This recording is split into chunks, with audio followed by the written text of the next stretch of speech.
Muchas gracias. Primero que todo quisiera agradecer a la Fundación Chile 21 y por tu intermedio, Daniel, por la invitación a exponer. Haciendo la primera aclaración, yo soy abogada y soy profesora de Derecho al Trabajo. Entonces, nosotros miramos la violencia desde el punto de vista de la regulación, desde el punto de vista, digamos, normativo, de la relación al interior del trabajo, pero claro, tenemos bastante déficit en ese aspecto, en información, diríamos, cuantitativa, ¿no? O medible o estadística, ¿no? Y ahí juega un rol la ADT, que tiene algunas estadísticas al respecto, y la OIT en su momento también ha recopilado algunas estadísticas. Pensando en el planteamiento que me hicieron, vamos a ver tres tópicos, diría yo, que pienso, pueden ser interesantes para la discusión que se plantea en este panel, ¿no? Que es la violencia laboral y las condiciones estructurales del modelo normativo chileno que podrían darnos alguna pista respecto de los espacios laborales y su regulación. Posteriormente, mirar la violencia desde el punto de vista de las relaciones individuales de trabajo, para finalmente mirar la violencia desde el punto de vista del aspecto colectivo, ¿no? Y ahí vamos a mirar los antecedentes y la estadística que al respecto ha recogido el Centro COES, ¿no? De Conflicto y Cohesión Social, que tiene todos los años una medición respecto de indicadores de huelgas en el país, ¿no? Hecho esta introducción, vamos a hacer un par de contestaciones estructurales, ¿no? Tenemos un sistema normativo que estructuralmente viene desde la dictadura, está implantado en el año 79, se denominó Plan Laboral, y que tuvo como principales objetivos de regular principalmente las relaciones de trabajo en el ámbito individual y sobre e hiperregular los aspectos de las relaciones colectivas de trabajo. Esto tiene consecuencias, ¿no? Porque va a generar, yo diría, va a acrecentar una relación laboral que ya es desigual, ¿no? Tenemos una relación, las relaciones de trabajo son relaciones desiguales. Hay una persona que es subalterna, que solo dispone de su trabajo, y el que tiene los medios de producción, que obviamente tiene más poder sobre ese otro sujeto. Y la relación de trabajo y el derecho de trabajo aparece, nace y se configura en el siglo XX, principalmente, precisamente para generar condiciones para eliminar esa desigualdad en la relación de trabajo. Y ahí está la intervención del Estado y las formas de organización colectiva, que son las maneras de amortiguar esa desigualdad. En el modelo chileno pasa todo lo contrario, en mi punto de vista.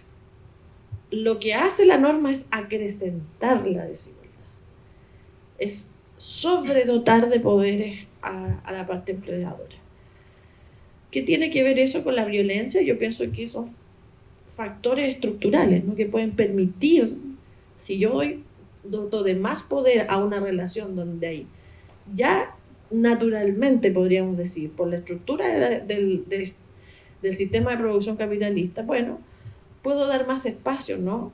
Son espacios autoritarios, ¿no? Y esos espacios autoritarios pueden, digamos, dentro de un marco normativo que lo permite, establecer espacios de mayor posibilidades de acciones más violentas, ¿no? Podríamos decirlo así. Por otro lado, las reformas que se han realizado a la vuelta a la democracia, ¿no? Tampoco han sido capaces, en ese sentido, de morigerar esta estructura autoritaria que viene de la dictadura. Ha habido avances, por supuesto, por ejemplo, la ley 19.759 del año 2001, que introdujo el concepto de ciudadanía en la empresa y que por lo tanto introdujo una cuestión que pareciera ser que para fuera del ámbito laboral era algo común, ¿no? Las personas están dotadas de derechos fundamentales, están dotadas de derecho a un espacio libre de violencia, estamos dotadas de derecho a la vida, derecho a la inviolabilidad de las comunicaciones, etc. Fíjense que eso en el ámbito laboral no era una cuestión dada de sí misma porque está, digamos, reconocida en la Constitución. Hubo que generar una ley que lo reconociera en el espacio laboral. Entonces, nuevamente ahí vemos, ¿no? Que se introduce el concepto de ciudadanía en la empresa y luego el procedimiento que es de tutela de derechos fundamentales que se va a implementar a partir del año 2005 con la reforma procesal laboral. Y por lo tanto, allí ya tenemos un límite a las actuaciones del empleador en el ámbito de las relaciones de trabajo. Los límites hoy día están dados por el respeto a los derechos fundamentales de los trabajadores que están reconocidos en la norma legal. Esto es en el artículo 5 del Código del Trabajo, y dice, esto va a ser un límite a su accionar. Y ha sido la única, diríamos, reforma que ha logrado de alguna manera, y valga la redundancia, generar ciertas limitaciones a las estructuras de poder empresarial. Digamos, tienen poder de dirección, poder de mando, disciplinario, etcétera. O sea, puedo contratar a alguien y a la vez ordenarle una serie de cuestiones. Lo puedo disciplinar dentro de la estructura, de la estructura laboral. Y una de las acciones disciplinarias más importantes que tiene, o de las medidas o instrumentos o herramientas que tiene el empleador para disciplinar a sus trabajadores, va a ser también el despido. Y el despido es en sí también un acto bastante violento, ¿no? Digamos, es desposeer a una persona un derecho fundamental que es su derecho al trabajo y a la libertad del trabajo. Despido que en Chile, digamos, el original plan laboral lo planteaba libre. No hay ninguna causal, basta ya. El empleador tenía el pleno poder para despedir.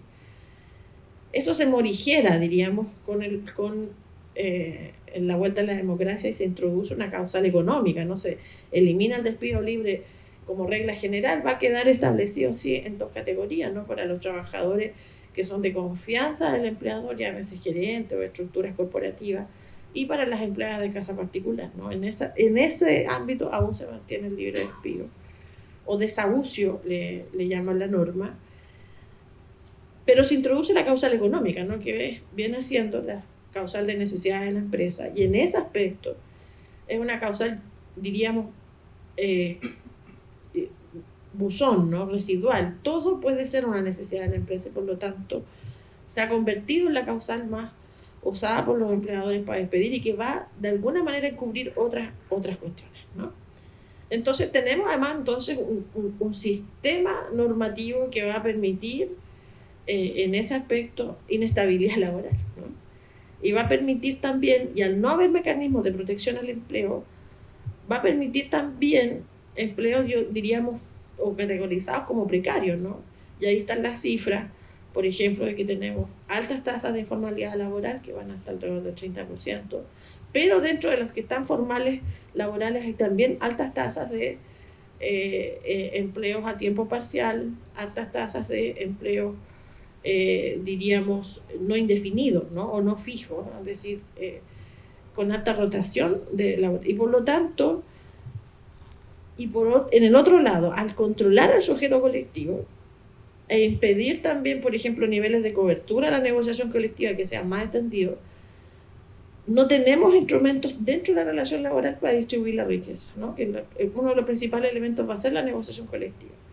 Y eso va a implicar también, necesariamente, es un factor, no es el único, obviamente, pero puede ser un factor el tema de que vamos a tener, en ese sentido, bajas remuneraciones, ¿no? Y esto no lo digo yo, lo que acaba de señalar nuevamente el INE, como viene señalándose hace mucho tiempo, de que la mayoría de los trabajadores en Chile tienen una mediana o un promedio de remuneraciones alrededor de 500.000 pesos.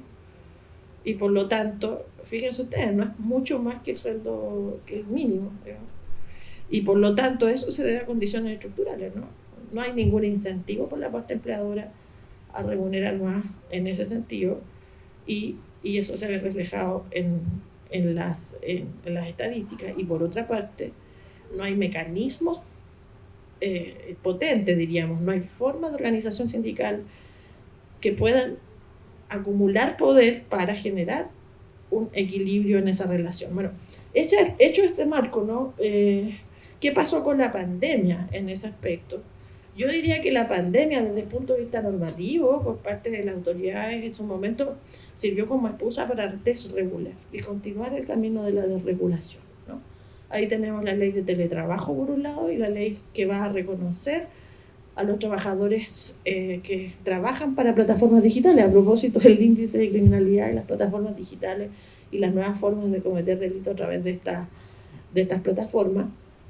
Diríamos que estamos más bien en un continuo proceso de desregulación, y lo continúa haciendo. La pandemia fue propicia para seguir manteniendo o desregulando las relaciones de trabajo en el país. Esa es mi hipótesis, ¿eh? Y eso de alguna manera nos va a generar también en el ámbito del trabajo, yo diría, la completa ineficacia de las normas del trabajo. O sea, ya las normas que tenemos, que son precarias, no, lo que yo les planteo, además son ineficaces, ¿no? Cuesta mucho lograr que esas normas en el espacio de trabajo se apliquen. Y por lo tanto, yo diría que en este sí que estamos en un momento anómico, completamente, así como en el resto del país. Yo creo que esta continua y constante desregulación que se ha ido produciendo el espacio de trabajo también genera espacio anómico en ese contexto, ¿no? Bien, hecha esa aclaración, ¿cómo vamos en las relaciones individuales? El tema de la violencia en el trabajo ya ha sido abordado por parte de la OIT y a través de normas internacionales. Y fíjense que recién en el año 2019 se logró acordar un convenio 190 sobre violencia en el trabajo y erradicación de las formas de violencia en el trabajo. Este es un convenio, yo diría, de los más importantes del último tiempo, y que Chile aún no ratifica, pero entiendo que va avanzada su tramitación en el Congreso para ratificarlo en ese sentido. Por otro lado, cuestiones que se constatan, ¿no? La violencia en el trabajo se está ejerciendo, se ejerce principalmente, o la sufren en su mayoría personas, mujeres, ¿no? Y personas que son parte de las diversidades sexogenéricas, ¿no? O la sigla LGTBIQ+. Y eso también responde a cuestiones estructurales, ¿no? El trabajo ha sido históricamente reconocido, digamos, desde el punto de vista masculino. La fuerza de trabajo femenina a la cifra es aproximadamente el 50%, ¿no? Por lo tanto, el espacio de trabajo, al menos para las mujeres, no ha sido un espacio amoroso, diríamos, ¿no?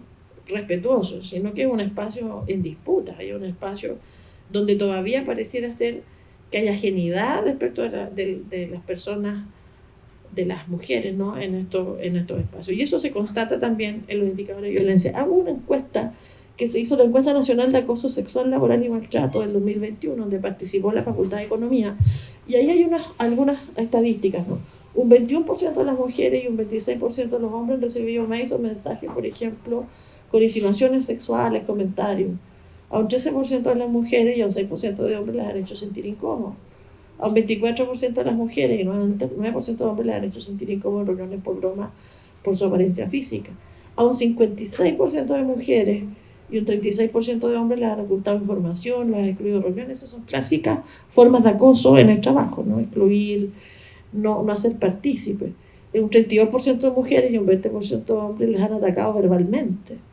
Un 61% de mujeres les han exigido estar fuera del horario laboral, y fíjense, en ese caso un poco más a los hombres. A un 27% de mujeres y un 14% de los hombres les han gritado en reuniones online, etc., ¿no? Entonces, tenemos una práctica. Si el modelo permite y extrema el autoritarismo, eso puede ser sinónimo también de conductas violentas, ¿no? No sé si... No soy socióloga del trabajo, lo planteo simplemente como una duda desde el punto de vista de la normativa, ¿no? Es decir, si la ley va a permitir mucho espacio, digamos, de impunidad en ese sentido, entonces, bueno, ¿qué podemos esperar de una relación de trabajo amable, respetuosa, etcétera? Si la norma permite aquellas cosas, ¿no? O de alguna manera le va a dar esa cobertura. Y es lo que plantea el plan laboral. Finalmente digámoslo desde el punto de vista más coloquial, ¿no? El negocio es mío y hago lo que estimo conveniente. ¿No? Es más bien como la especie del imaginario que hay respecto de lo que es ser la empresa o lo que es ser empresario, etcétera. Y por lo tanto, quien vaya a intervenir ese espacio no sería legítimo, ¿no? Esa es la idea que hay detrás de esta regulación. Ahora bien, en las relaciones individuales y en esta investigación sobre acoso sexual en el trabajo que hizo eh, la Dirección de Trabajo aumenta las denuncias en pandemia de acoso sexual. Eso es una cosa muy llamativa, porque la lógica sería, estamos confinados, los espacios de trabajo se reducen, salvo menos, se implementa el teletrabajo, entonces aumenta las denuncias y no disminuye. Es decir, el espacio de trabajo se vuelve más hostil, al parecer, ¿no? También hay que tomar siempre estas cifras, como nos explicaba el profesor anteriormente, siempre hay que darle una vuelta, ¿no? Pero sí hay un aumento significativo en ese sentido de 2019 de 685 a 725. Debería haber ocurrido lo opuesto, al parecer, pero no. Ocurrió que se incrementan, por lo menos las cifras, insisto, no hay tantas cifras, en este espacio las denuncias. Ahora bien, dado que tenemos poco tiempo, ¿no? ¿Cómo estos aspectos de la violencia en el trabajo, veámoslo en el ámbito colectivo? Y en el ámbito colectivo la manera que tenemos de pensar la violencia o de ver el conflicto, ¿no?, que se suscita es a través de las huelgas. Las huelgas son en sí violentas, ¿no? Aquí hay una idea de que la huelga pacífica, ¿no? Siempre se plantea, ¿no? Vamos a regular la huelga y que la huelga sea pacífica. La huelga es violenta, no es un momento de ruptura en el trabajo, no es un momento de paz. Y de hecho, la manera de preservar la paz en las relaciones de trabajo es por la vía de los convenios colectivos, etcétera, o la imposición directamente del orden, ¿no?, como en regímenes autoritarios. Pero la huelga de alguna manera va a manifestar, es una forma de manifestación de violencia en el trabajo, ¿no? Podríamos plantearlo así. Fíjense ustedes que el 2021 el COE sacó el indicador de huelgas del 2020 y obviamente, como ustedes pueden ver, los indicadores bajaron, hubo menos huelgas en pandemia, eso así se ha chequeado. El punto es el siguiente, y si ustedes se fijan, lo que hace el COE es hacer una distinción entre lo que se va a denominar la huelga legal y la huelga extralegal. Y aquí hay que tener algo claro, así como el plan laboral desregula y se continúa desregulando desde el punto de vista individual, a nivel de relaciones colectivas lo que hace es hiperregular y prohibir, ¿no? De partida, a la huelga se prohíbe una serie de categorías de trabajadores en la propia Constitución del 80, que va a elevar a categoría de derecho a nivel constitucional una norma que proviene de la ley maldita de 1948, ¿no?, que es no podrán declarar la huelga, etcétera, una serie de... Y que esto también viene y tiene su antecedente en la ley 6026 del año 87, en la primera ley de seguridad interior del Estado. Y además genera como categoría de prohibición de la huelga y introduce el concepto de seguridad nacional en la prohibición de ciertas categorías de sujetos que van a poder declarar la huelga. Lo que significa darles categoría a determinado ejercicio, a determinados sujetos que van a ejercer la huelga, y en determinados sectores de enemigo interno, ¿no? Y toda esta doctrina de la seguridad nacional que está contenida en la Constitución vigente y que además tiene su recepción normativa en la actual Ley de Seguridad Interior del Estado, en el artículo 11, que va a decir que determinados paros, etcétera, sobre todo realizados por funcionarios públicos, van a estar en esta categoría pueden ser constitutivas de delito. Bueno, ¿qué pasa en la realidad? En la realidad es precisamente esas categorías de trabajadores, principalmente los públicos, que ejercitan, digamos, la huelga, la declaran, y la tendencia que se ve es a un aumento, por lo menos sostenido, de las huelgas que diríamos estarían fuera de la reconocimiento, ¿no? O sea, antes se planteaba que eran ilegales, hoy día hay una reanálisis respecto a la normativa y se plantea que serían extralegales, ¿no? Estarían en un limbo, pero bueno, para determinados sujetos son constitutivas de delito incluso. Y lo que va a pasar aquí es que tanto las huelgas extralegales como las legales van a bajar, ¿no? Lo mismo pasa en el informe de huelgas que se ha presentado hace un par de días atrás por el COES, que bajan o se mantienen estables, ¿no? Si ustedes se fijan, hay un pico de actividad huelguística en el 2016, baja severamente en el 2018 y vuelve a tener un pico en el 2019 y manteniéndose estable en el 2020. Es decir, el efecto de la pandemia sí va a significar una disminución de las huelgas, tanto extralegales como legales. En el caso de las legales va a haber una condicionante aparte que va a ser los requisitos y la extrema regulación que hay de estos procesos colectivos por parte del Código, que va a exigir votación secreta por parte de los trabajadores que se encuentran en negociación colectiva para efecto de declarar la huelga. Se permite la votación electrónica, pero la votación electrónica tiene una limitación, ¿no? Que se tiene que pagar. Hay una compañía, hay 2 compañías habilitadas para poder generar votación electrónica en los procesos de negociación colectiva, pero eso cuesta un dinero. Entonces el acceso a un derecho fundamental como la huelga en Chile, al menos durante la pandemia, va a estar condicionado por el acceso que tengan esos trabajadores a poder pagar por ejercitar el derecho a huelga. Y eso yo creo que fue una limitante también para que se establecieran y pudiera mantenerse el ejercicio de ese derecho estable durante la pandemia. Lo mismo, y si ustedes se fijan, en el informe de huelga, ahora, por número de huelgas en el sector público, baja 46 el 2020, pero vuelve a retomar la tendencia en el 2021. Lo mismo va a pasar en el sector privado, la huelga diríamos legal, y la extralegal va a bajar considerablemente, pero tampoco hay que confundirse con este sentido, porque si bien el número de huelgas, tanto lo que se denomina extralegal como la legal, bajan o una sube un poco, fíjense ustedes que los trabajadores comprometidos en huelgas, tanto legales como extralegales, en las huelgas extralegales es mucho mayor. Pues tampoco hay que confundir que baje el número, la huelga legal, es decir, dentro de un proceso de negociación colectiva, supeditada a una empresa determinada, sin poder generar estructura ni de huelga de solidaridad, ni de huelgas del sector, etc. Obviamente el impacto es menor y hay menores trabajadores involucrados que en lo que se denomina la huelga extralegal, ¿no? Y eso también se va a ver refrendado, por ejemplo, en los trabajadores comprometidos el año 2021. Los rojos son los extralegales y los azules son los legales, es decir, el 80% de los trabajadores involucrados en las huelgas en Chile lo hacen en huelgas que no están amparadas bajo la normativa, e incluso, como les planteaba, a determinadas categorías de sujetos se les encuentra prohibida constitucionalmente, elevada categoría de delito en la Ley de Seguridad del Estado, prohibida en el Estatuto Administrativo para los funcionarios tanto de la administración centralizada como descentralizada. Y aún así, la participación en este tipo de conflictos dentro de la empresa se encuentra, diríamos, fuera de la normativa legal vigente.